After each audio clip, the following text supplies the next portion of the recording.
Հայ ժողովուրդը ձեզ իրավունք տվել է վերջնականապես փակել Արցախի հարցը։ Դուք ժամանակին ասում էինք անջատում հանուն փրկության, հետո Շուշիի Հադրութի դեօկուպացիա։ Ինչ եք անում դուք, ինչու եք այսպես վարվում հայ ժողովրդի հետ։ Արցախի հարցը մենք չենք փակում, Լեռնային Ղարաբաղի լուծարման մասին փաստաթուղթը ես չեմ ստորագրել։ Երբ որ Լեռնային Ղարաբաղը պաշտպանման մեջ էր, ես էի, վարչապետ Փաշինյանն էր, մեր քաղաքական ուժն էր լուծումներ փնտրում, այդ թվում նաև տարբեր հանդիպումներ պայմանավորվում, որտեղ հնարավոր էր լուծումներ գտնել, բայց այդ հանդիպումները բարեհաջող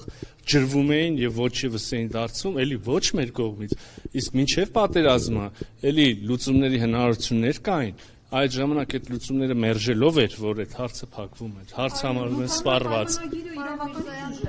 Ադրբեջանը շարունակում է պնդել, որ խաղաղության պայմանագիրը կստորագրվի, եթե Հայաստանը փոխի սահմանադրությունը եւ լուծարի Մինսկի խումբը, դուք նշեցիք հարցու պատասխանի ընթացքում, որ Մինսկի խմբի լուծարումը կլինի խաղաղության պայմանագրի ստորագրումից հետո, եթե ես ձեզ ճիշտ եմ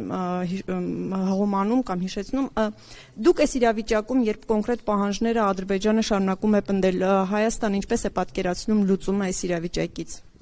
Տեսեք, այսօր էլ ընդհանրապես ես կարծում եմ, ես հույս ունեի, որ կանդրադառնանք հարցերի, որոնք ձեր դիտարկմամբ գուցե բաց են մնացել հանձնաժողովի քննարկման ընթացքում չհնչեցին, ամեն դեպքում նորից կանդրադառնանք, թեև այս հարցի մասին խոսեցինք։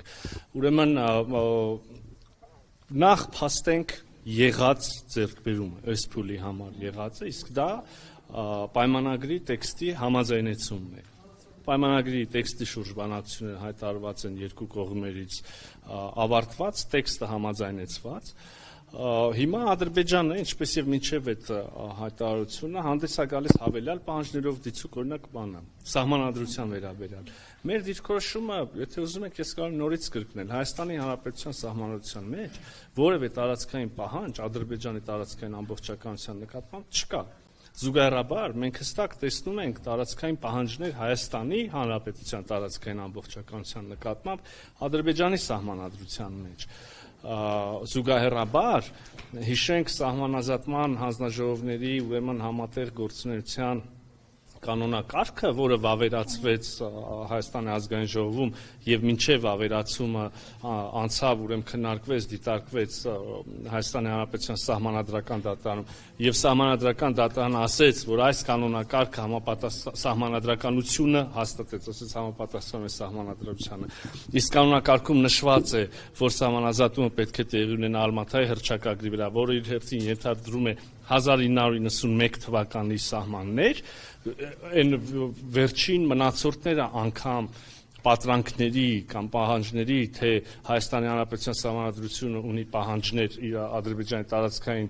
ամբողջականության նկատմամբ, էլի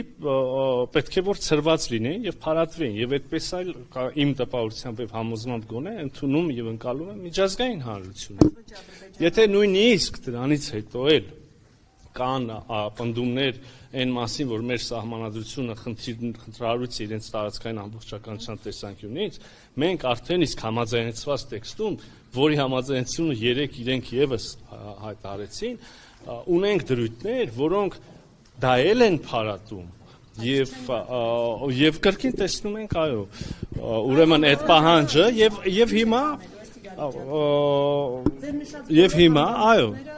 Եվ հիմա մեզ պետք է շարունակել երկխոսությունը, հանդես գալ փաստարկներով, ընդհանրապես բանակցությունները, եթե մի քիչ ավելի պարզունակ էլի կրկին ներկայացնենք, պարզա տարբեր շերտեր կան, տարբեր նյուանսներ, տարբեր տոնայնություն, այս պետք է շարունակենք աշխատել։ Այդքան բան, շարունակել աշխատել։ Հնարավոր է հանվի սահման, այսինքն ձեր ասածը նշանակում է, որ անկախության հռչակագիրը, որը հենց խնդրահարության համարում Ադրբեջանը, չի հանվի սահմանադրություն։ Տիկին Գալստյան, նայեք, ես ասեցի մեր դիրքորոշում սահմանադրության մասին, ինչ սահմանադրական փոփոխություններ կամ նոր սահմանադրության ինչ նախագիծ կբերվի, չեմ կարող